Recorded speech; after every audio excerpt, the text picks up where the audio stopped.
Okay. Happy New Year po sa bawat isa sa atin. Binati nyo na ba yung katabi nyo muli ng Happy New Year? Batiin. Amen. Sabihin, bagong taon.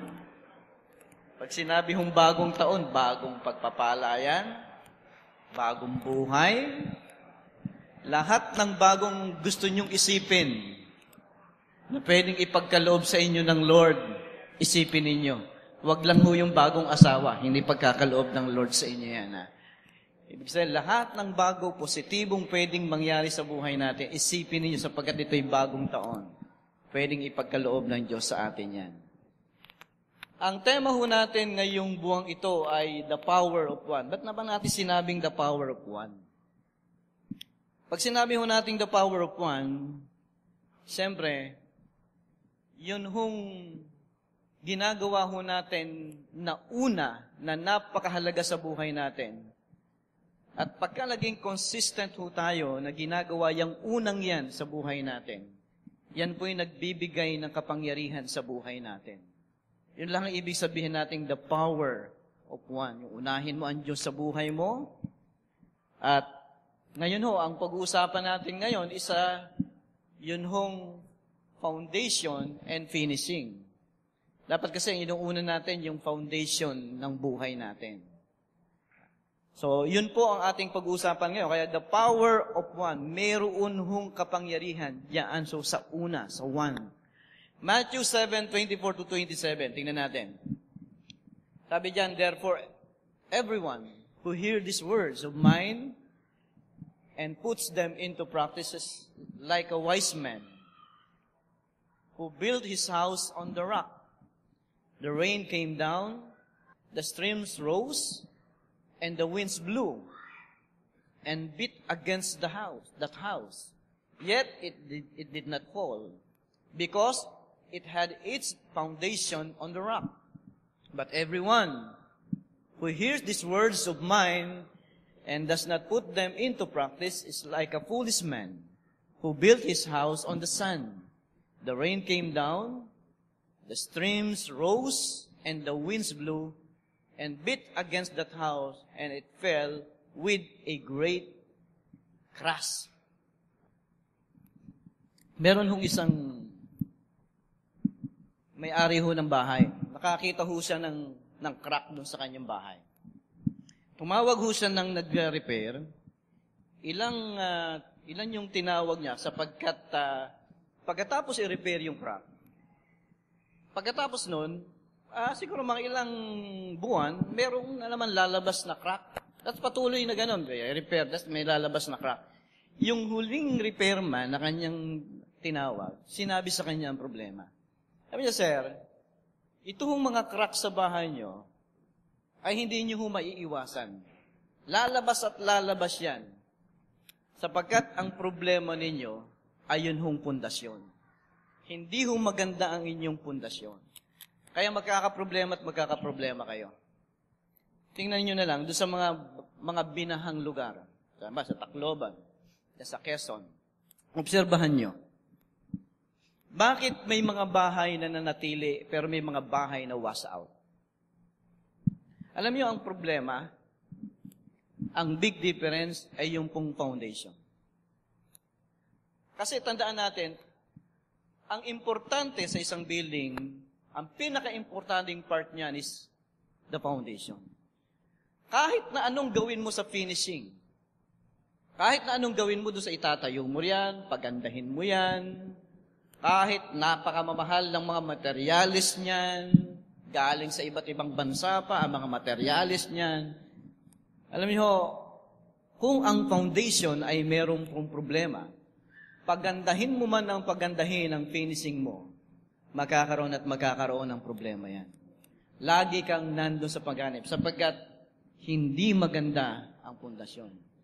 At alam niyo, ito'y totoo sa ating spiritual life. Pagka ang ating spiritual foundation is not solid, hindi maganda, lagi tayong makakakita ng mga spiritual cracks. Na yung mga cracks na yan can only repaired by repairing the foundation. Na iyan ho ay mare-repair lang by repairing yun hong foundation. Kaya tandaan ho natin, napakahalaga ho ng pundasyon. Alam ho ni Raymond yan at yung ilang mga engineers natin. Alam ho yan. Napakahalaga ng pundasyon sa isang building, sa isang itinatayo natin. At gusto natin ikumpara ho yan dito sa buhay natin. Kasi gusto natin finishing agad eh. Magandang buhay, mapagpalang buhay, pero hindi natin minsan binibigyan ng tuon ng pansin yung ating foundation. Yung ako ba'y merong matatag na pundasyon? Gusto ho natin ng isang buhay na matatag, isang buhay na talagang pagdamating ang anumang problema, pagsubok ay naka-establish. Hindi natitinag. Pero alam niyo ho, yan ho ay finishing ng gusto natin. Pero yung finishing na gusto mo, nakabase yan doon sa foundation ng buhay mo. Ano niyo, even though how beautiful is your finishing, you have, magkakaroon ka pa rin ng problema pagka ang inyong foundation ay hindi ho maganda. Tandaan ho natin yan. Nung tayo po ay maging Kristiyano, we're building a new life. Ano ho? We're building a new life. Sino dito gumagawa ng new life? Can you say amen? Yan. Kasi bagong taon, bagong buhay. Gagawa ka na naman ng bagong buhay. Gagawa ka na naman ng bagong buhay.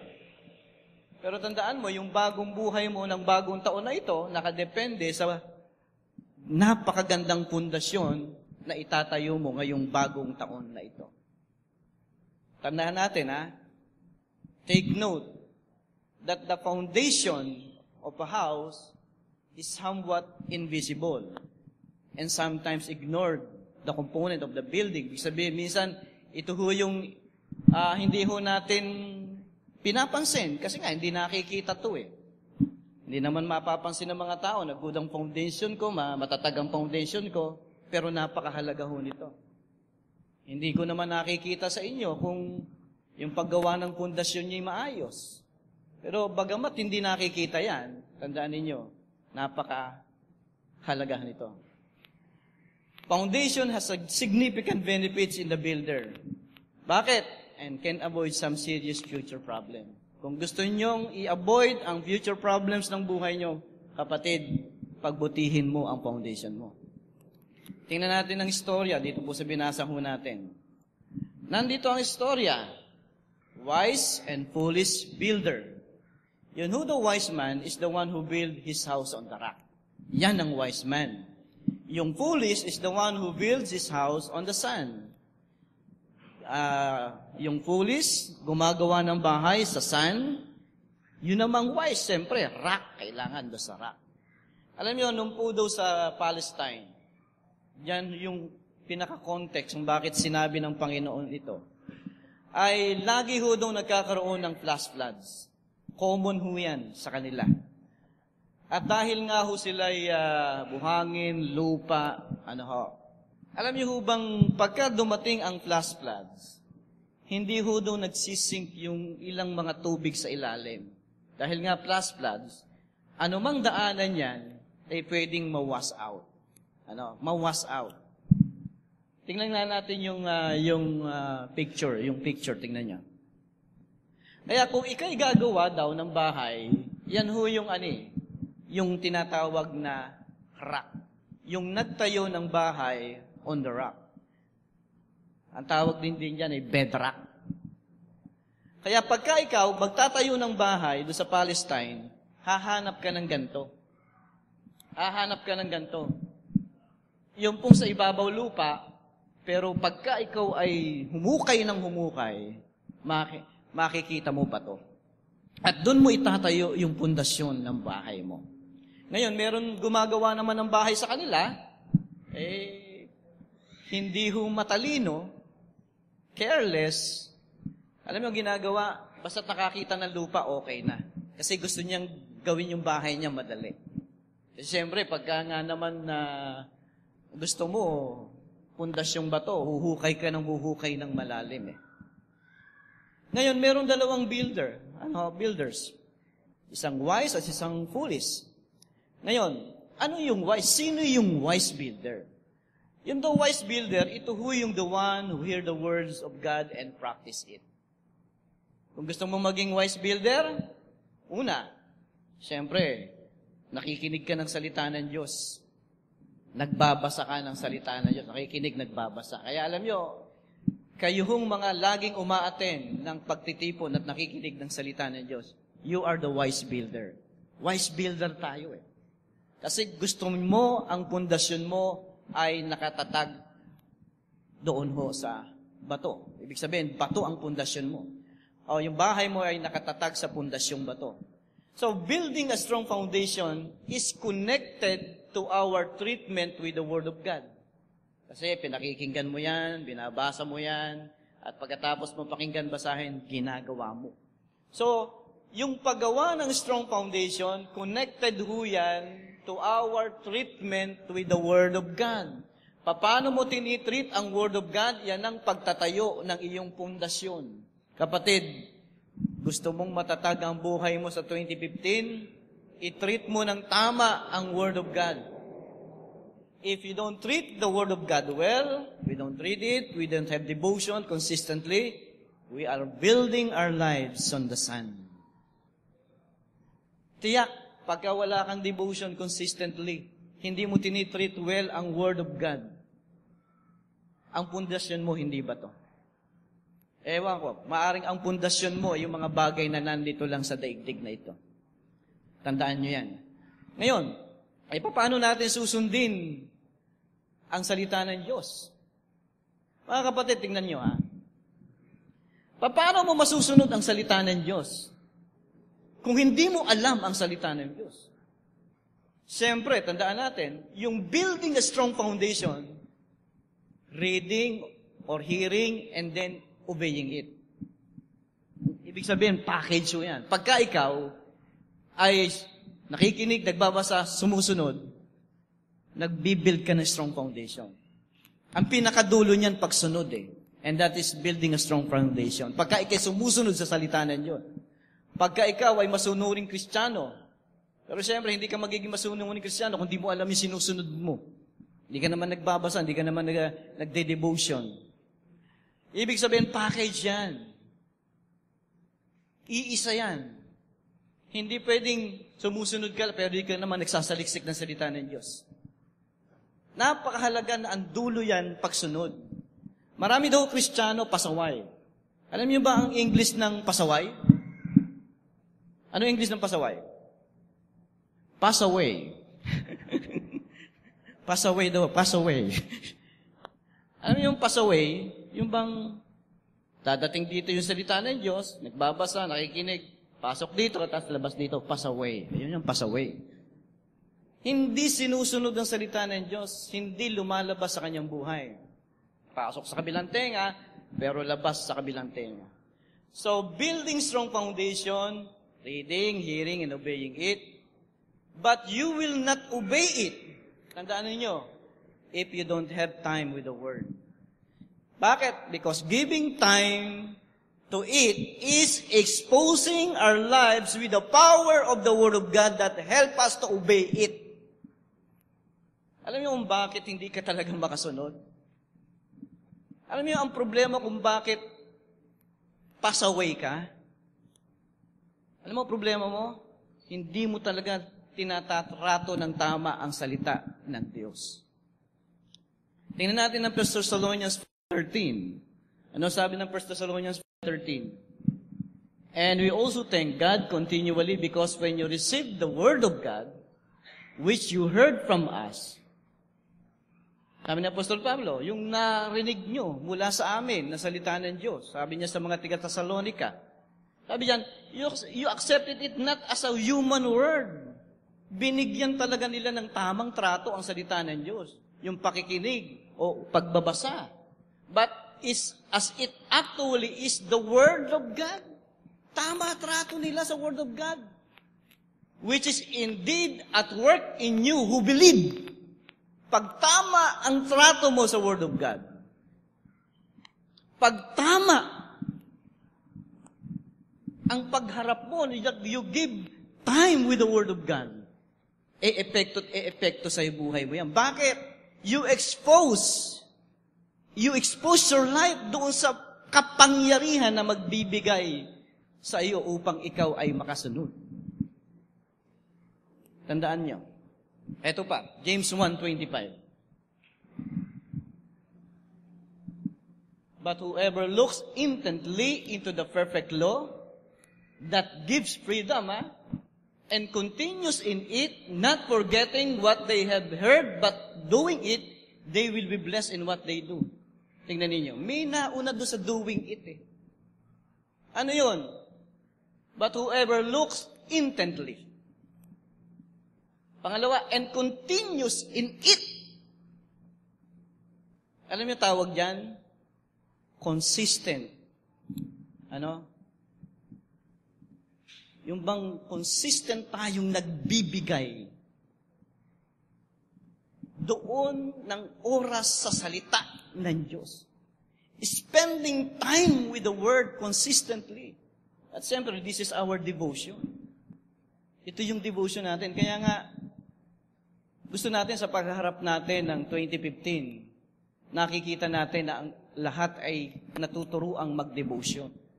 Sino dito yung nasa chapter 21 na ng Isaiah? Say amen. Okay. Tingnan nyo, di ba may nagsabi? Kaya ko pala. Di ba may nagsabi, kaya ko pala? Na araw-araw nagde-devotion. Kaya nga, yun ho ang gusto natin eh. Tinuturuan tayo na tratuhin ng tama ang salita ng Diyos sapagkat dito nagmumula ang kapangyarihan mo na sumunod. Sabi diyan, that forgetting what they have heard, but doing it, pero nagsimula doon sa looks intently and continues in it. Alam niyo kung bakit hanggang ngayon passed away tayo? Hindi tayo ganito. Hindi natin talagang binibigyan ng time ang salita ng Diyos.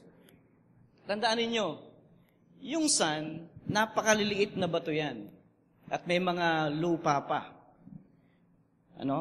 Meron ho mga rocks and organic materials. Yun yung sun eh. Ano ba ang inire-represent ng sun?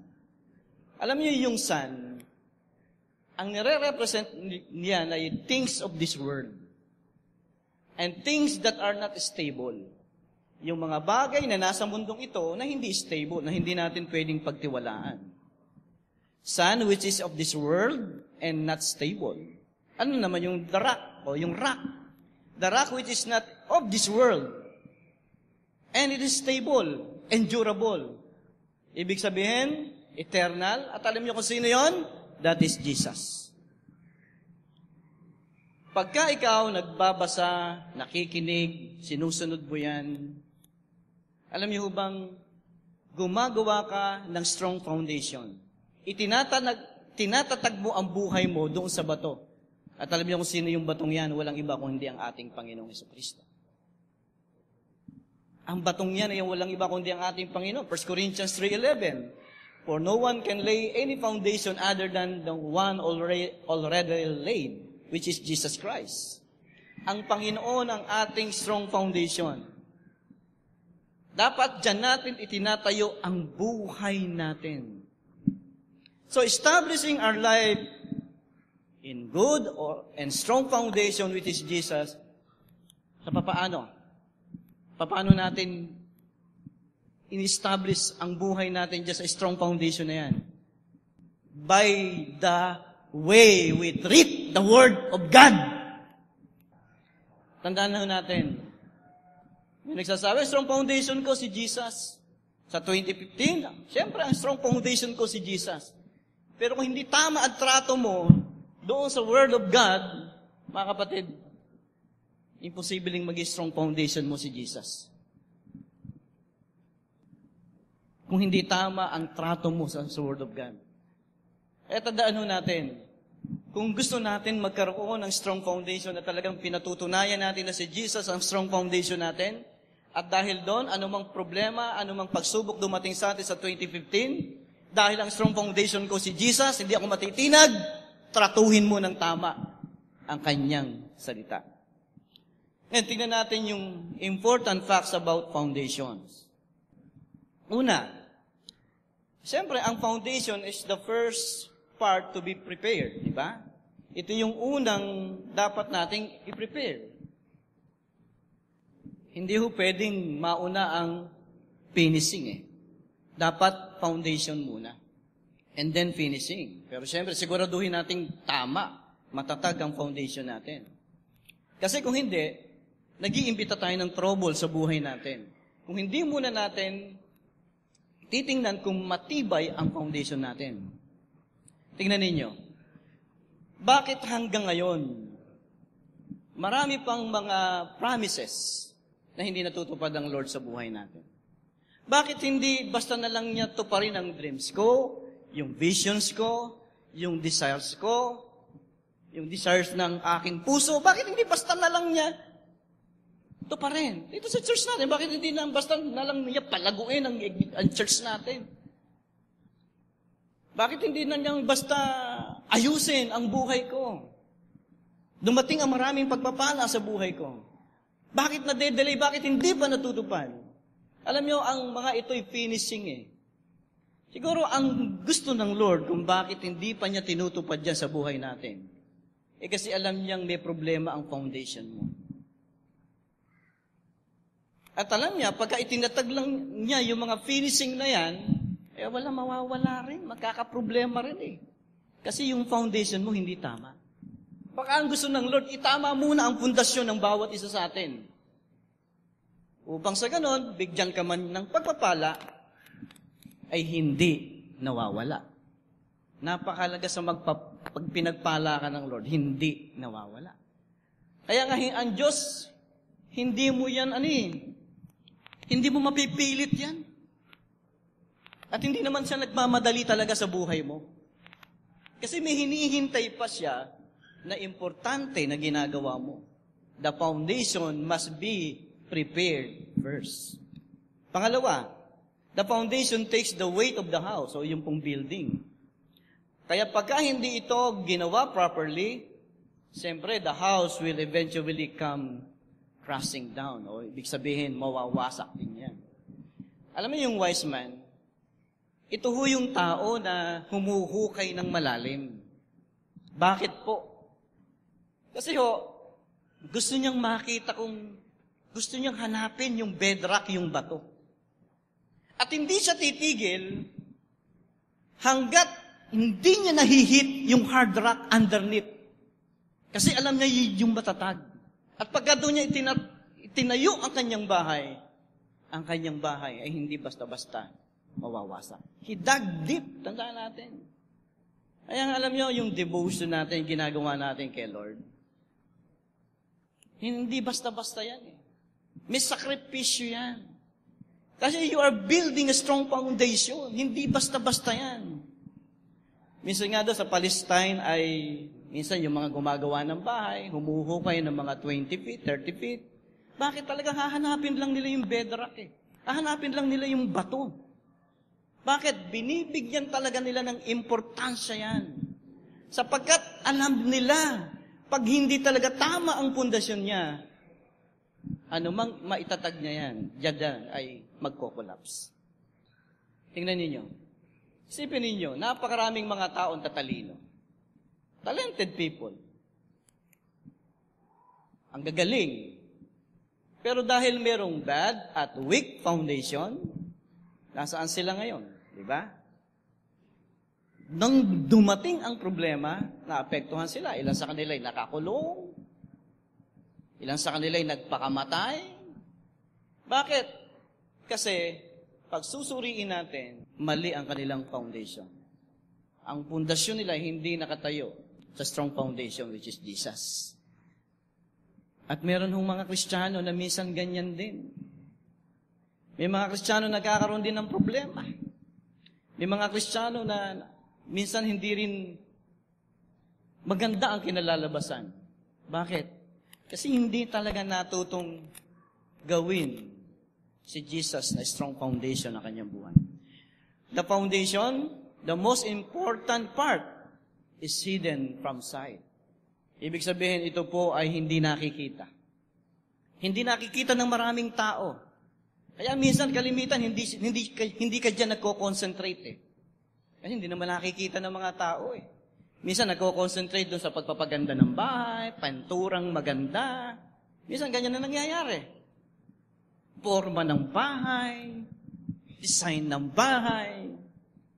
Pero sabi nga ni Raymond, si Architect Raymond, kahit ano yan, ang pundasyon ang sumasalo sa bahay.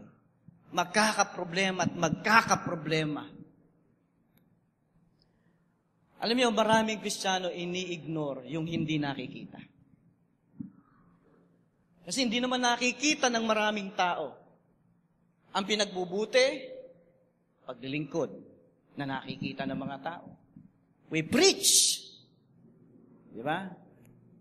Ako, sabi ko, ito nakikita ng mga tao, preaching. At siyempre, gusto naman natin we do it properly. Okay po yun, we do it properly. Gusto natin gumaling, gusto natin umasenso doon sa larangan natin ng pagpipreach, paglilingkod. Pero kahit anong gawin mo riyan, hanggat ang pundasyon mo, hindi mo pinagbubuti, magkakaroon din ng problema. Careful tayo sa paggawa ng mga bagay na finishing ng buhay natin. Pero yung careful on dealing with the Word of God, hindi natin binibigyan ng enough time. Tandaan mo, what you do secretly with God is the most important part of your life. Yun ang pinaka-importante sa buhay mo. Bakit? That's building your foundation on the rock. Ngayon, why did the foolish builder choose so unwisely? Una, he wanted to avoid toil. Ayaw ho niyang mahirapan. Gusto niya gawin na madalian. Bali, wala sa kanyang hanapin yung bedrock, yung rock. Kasi mas attractive yung sun eh. Madaling magtayo ng bahay doon. Sabi niya, less trouble, less work. Pero hindi niya nakikita yung damage na pwedeng ibigay sa kanya pagka hindi niya pinagbuti ang kanyang pundasyon. Marami gusto yung mga religious experience lang. Gusto yung pupunta sa church na be-bless, okay. Pupunta sa church na nare-revive, okay. Good program, okay. Ganda ng program ng Taytay New Life Fellowship, ganda ng anniversary, ganda ng ganito, ganda ng ganyan. Minsan, religious experience lang ang gusto natin, but not relationship with the living God. Huwag ho natin hanapin lang yung religious experience. Mas pagbutihan natin yung relationship with the living God. Kasi yun ang foundation talaga ng buhay natin. Minsan kasi ang problema talaga, yung close relationship with God requires sacrifice and time. Kaya hindi natin pinagbubuti. Pagbutihin natin at makikita natin, napakatatag ng buhay natin.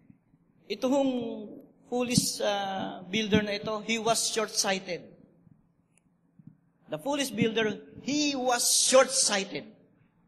Alam niyo, nakikita niya ngayon lang. Hindi niya nakikita yung sa dako paroon. Hindi niya nakikita yung future na pwedeng mangyari sa buhay niya. Ang kanyang kinoconsider lang yung close, yung nandito lang. Yung bang malapit lang.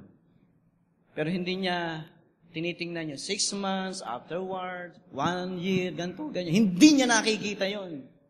Alam niyo bang sa lahat ng mga desisyon sa buhay, meron ho daw short view and long view. Ano, titignan mo. Pag nag-decide ka, tingnan mo yung short view, saka yung long view. Minsan short view lang nakikita natin. Hindi natin nakikita na yung long view. Alam niyo, pagka short view lang ang nakikita natin, para kayong sa nagtayo ng bahay do sa buhanginan. Yun lang. Doon ka magtatayo. Pero nakikita mo yung hinaharap mo, yung future mo, sisiguraduhin mo magtatayo ka ng bahay sa bato. Tandaan nyo, happy is the man who never barters good future for present pleasure. Kaya nga dapat tinitingnan ho natin Magsakripisyo tayo. Huwag yung madali lang.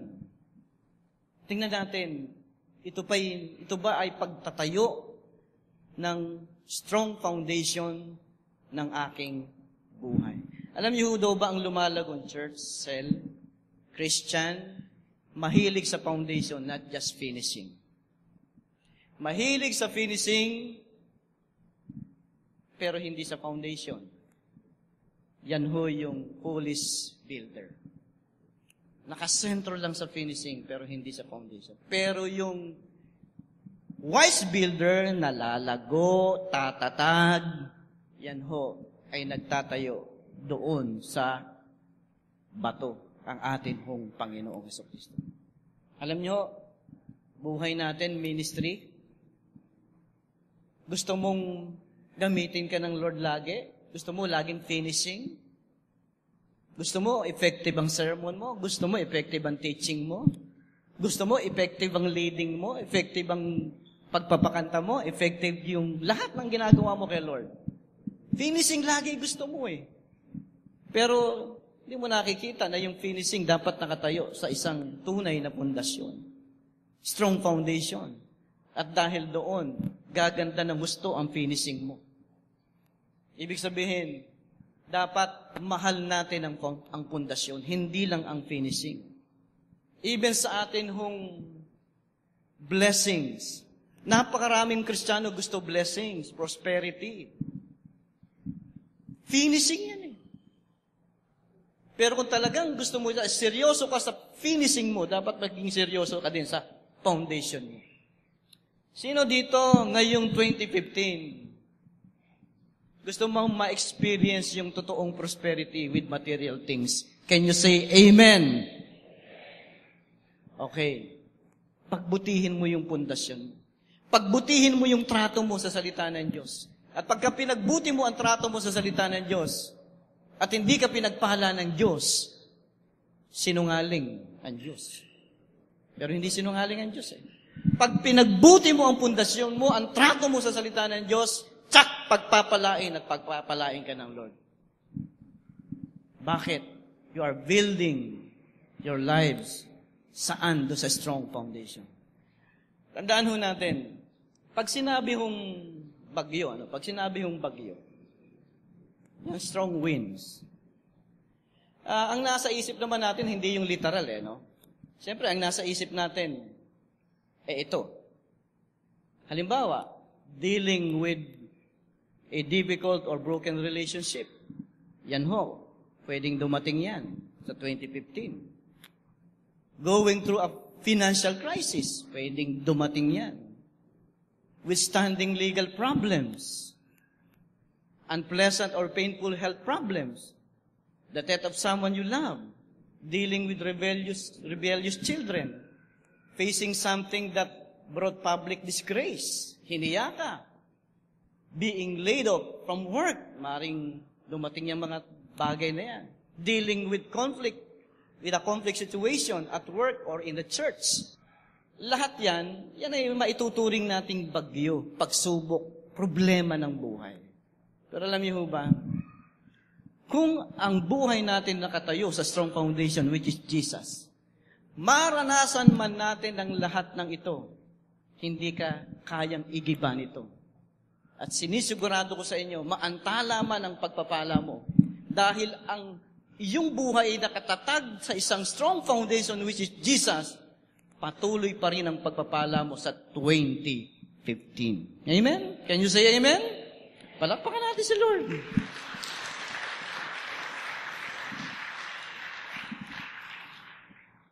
Makikita mo sarili mo, imbis na i-Facebook ang problem, pine-face mo ang problem.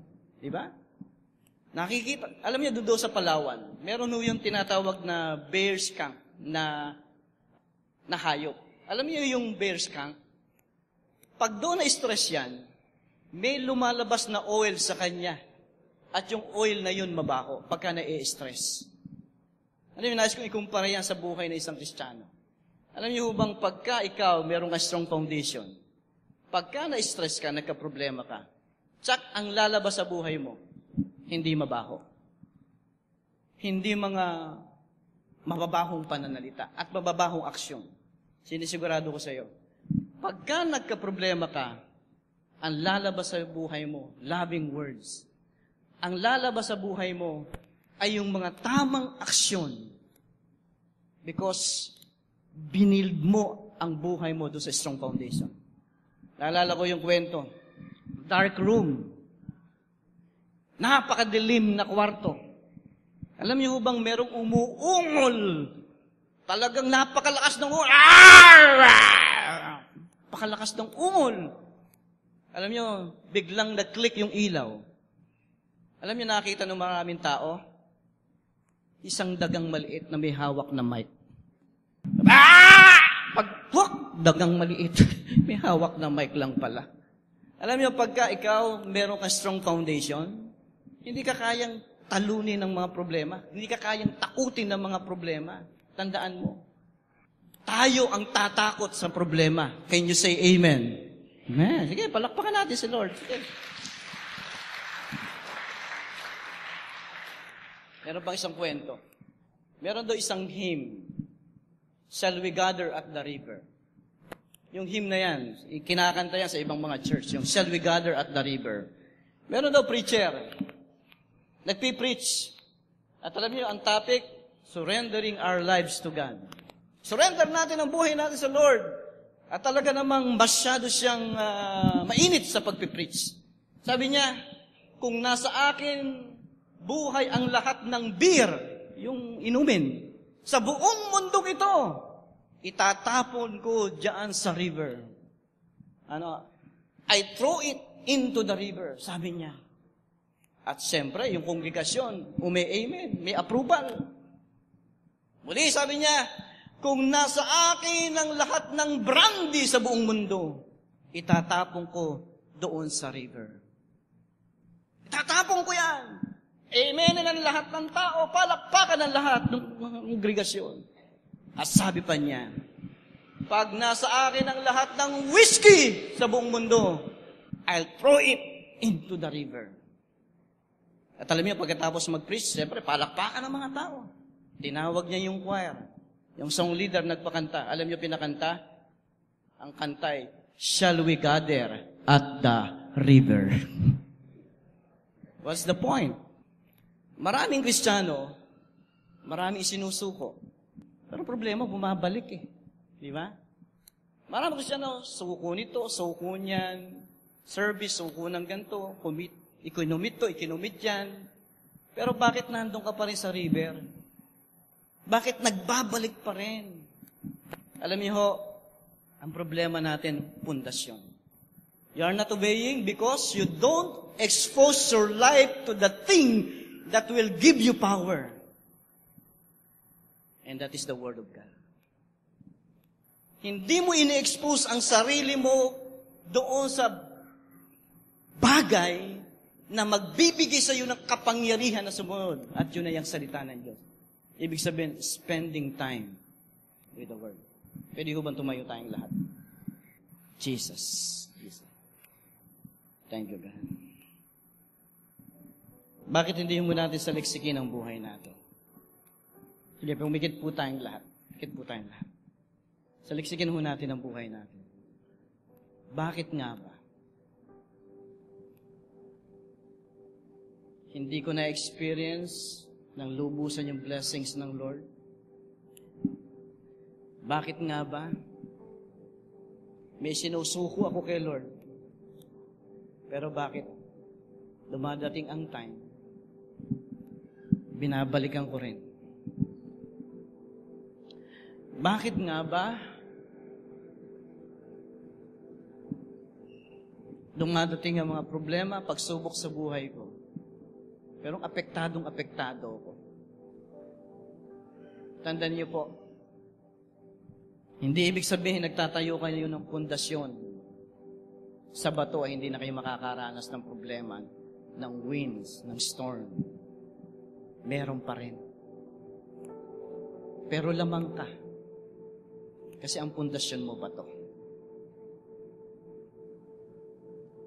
Bakit natatalo ka ng problema minsan? Bakit natatalo ka ng pagsubok? Natatalo ka ng kasalanan palagi? Alam niyo ang problema natin, pundasyon. Kinokonfess mo, mahal mo si Jesus. Pero alam niyo, yung pagmamahal kay Jesus, ang ibig sabihin niya, spending time with His Word. Ito yung kulang natin. Spending time with the Word of God. Tratuhin ng tama ang salita ng Diyos. Kung hindi consistently, kung hindi may quality ang time mo with the Word of God, you are not building a strong foundation. Minsan sinasabi natin, Jesus, you are my strong foundation. Pero alam mo namang kulang ka sa time ng pag-spend do sa Word of God. Dinadaya mo sarili mo. Hindi si Jesus ang strong foundation mo. Gusto mong lubusang matiyak na si Jesus ang strong foundation mo. Tratuhin mo ng tama ang salita ng Diyos. Tratuhin mo ng tama. At sinasabi ko sa inyo, pag nakita ng Lord na yung foundation natin is strong, yung pagpapalang naaantala, magpapatuloy yan. Sa 2015, Lord, pukawin mo ang isip at puso ng bawat isang tiga New Life. Natratuhin ng tama ang salita ng Diyos. Sapagkat ang salita ng Diyos ang kapangyarihan, Panginoon. Napipilit sa amin, magbibigay sa amin ng kapangyarihan na sumunod sa iyo. Ang salita ng Diyos, Panginoon, ang pasimula ng pag-build namin ng strong foundation. Because it is impossible to obey you without giving time with the Word of God. Sapagkat hindi naman namin ini-expose ang sarili namin doon sa kapangyarihan yun. Kapangyarihang magbibigay sa amin ng lakas na magbago. Kapangyarihang magbibigay sa amin ng karapatan sa iyong mga pagpapala. Para kaming yung foolish builder. Ayaw ng hirap. Ayaw ng sakripisyo. Short-sighted. Baliwala sa amin yung future namin, yung future ng family namin, yung future ng buhay namin. Lord, sa 2015, gawin mo kaming Kristiyano. Kristiyanong nagtatayo ng pundasyon sa iyo, Panginoong Hesus. Hindi sa mga bagay na nandito sa daigdig na ito, sapagkat ang mga bagay na nandito sa daigdig na ito ay hindi ho matatag. Nandyan ngayon, pero bukas wala na. Hindi namin pwedeng pagtayuan ng aming pundasyon, ng aming bahay, ng aming buhay, Panginoon. Lord, salamat po. Hayaan mo na ang message na ito ay umepekto sa 2015 ng buhay namin. At lagi ho naming alalahanin na ang unang mensahe ng taon ay pagbutihin namin ang aming pundasyon, hindi lamang ang aming finishing. Salamat po, Panginoon. Ito po ang aming samot na langin sa matamis na pangalan ni Jesus. Everybody say, Amen. Best clap offering sa ating Lord. Thank you, God. Thank you, Jesus. Thank you, God. Makakaupo na po muna tayo.